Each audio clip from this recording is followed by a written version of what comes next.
नमस्कार। संतोष की रिपोर्ट में आप सबों का स्वागत है।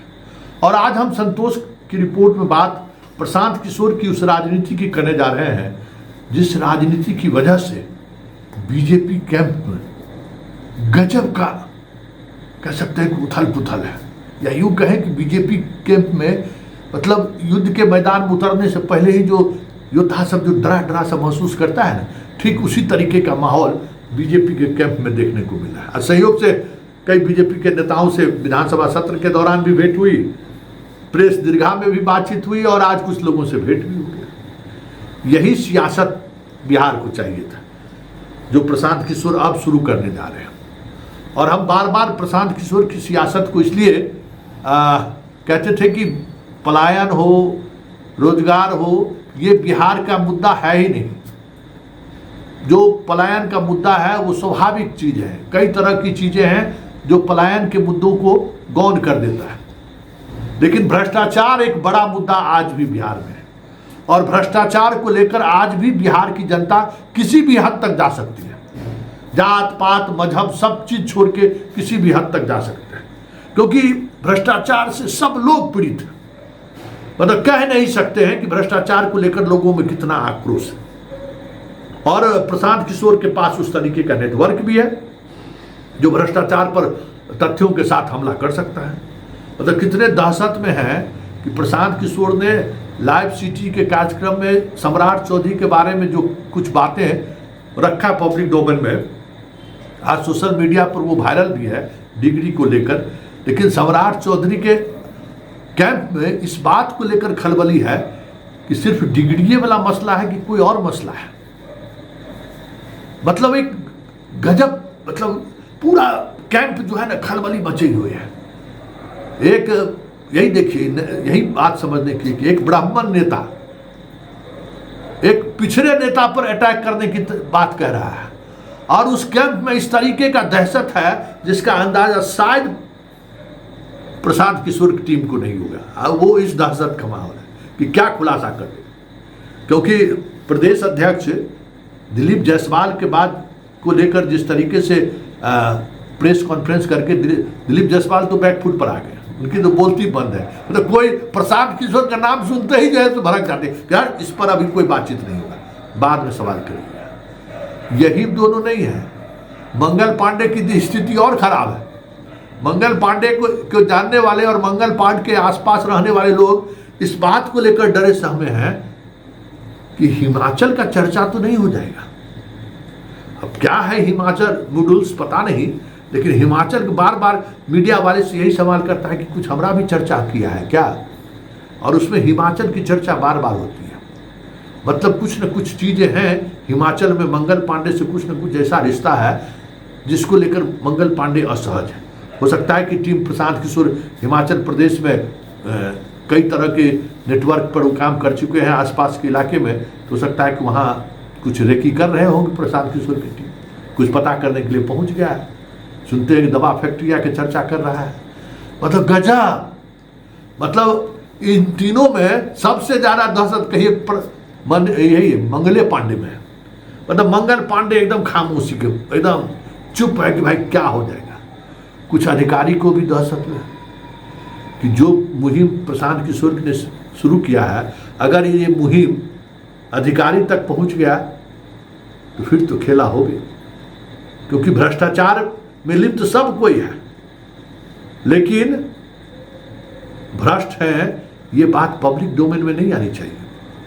इसको लेकर सब लोग चाहे अधिकारी हो चाहे नेता हो सेंसिटिव है, एकदम सोच के जो है ना उसका एंटीना खड़ा होने लगता है कि बाप रे बाप गए अब हम राजनीति।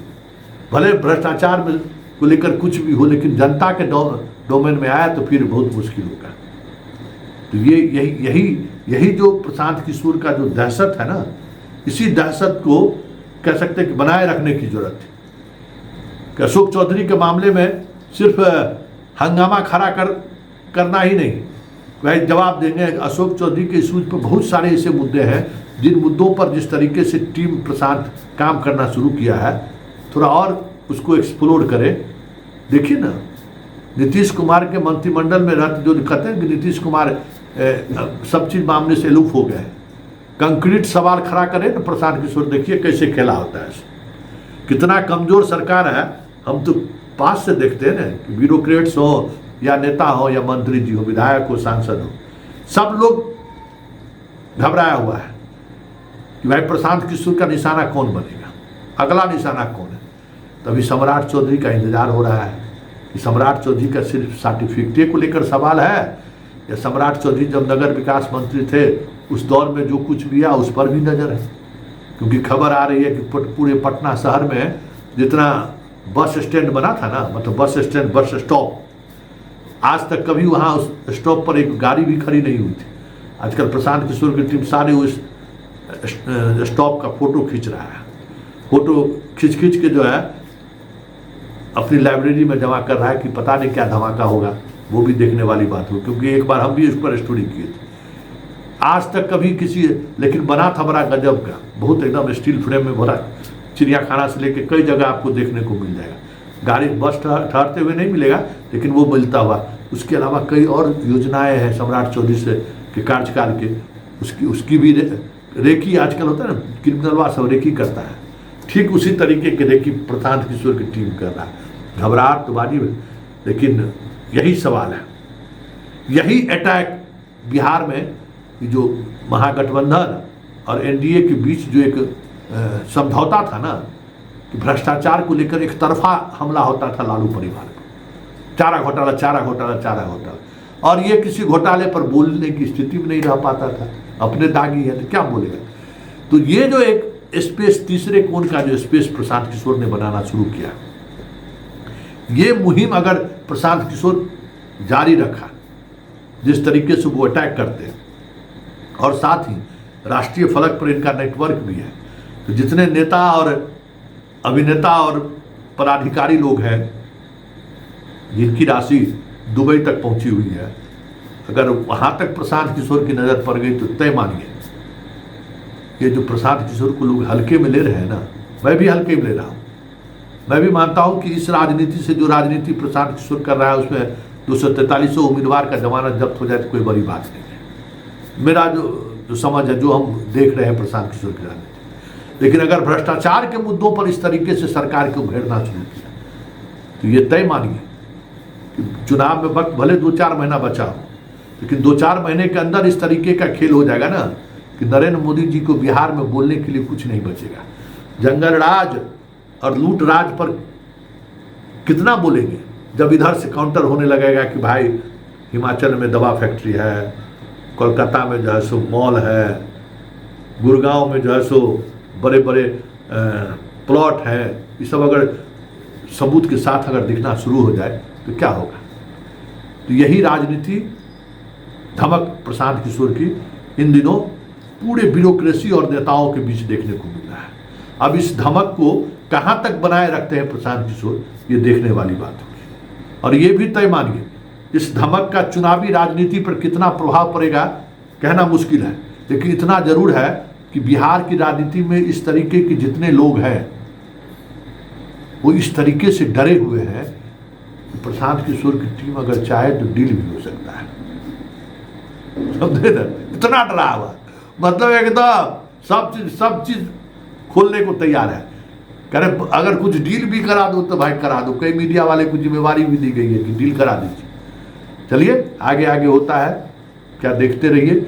लेकिन एक बात तो तय है कि प्रशांत किशोर ने जो एक ठहर सा गया था ना बिहार की राजनीति, उसमें हलचल तो पैदा कर दिया है इस तरीके के बयान से, और इस तरीके के जिस तरीके से ये एक्सपोज कर रहा है उस वजह से बाकी गांव में घूमकर इधर से प्रशांत किशोर की गाड़ी गई, इधर मामला खत्म। तो हम देख ही रहे हैं भीड़ कैसे जुट रहा है, वो भी हम देख रहे हैं। लेकिन ये जो सियासत है ना, ये सियासत प्रशांत किशोर को प्रासंगिक ही नहीं बना रहा है। प्रशांत किशोर को एक फोर्स के रूप में आने वाले समय में दिखने लगे तो कोई बड़ी बात नहीं।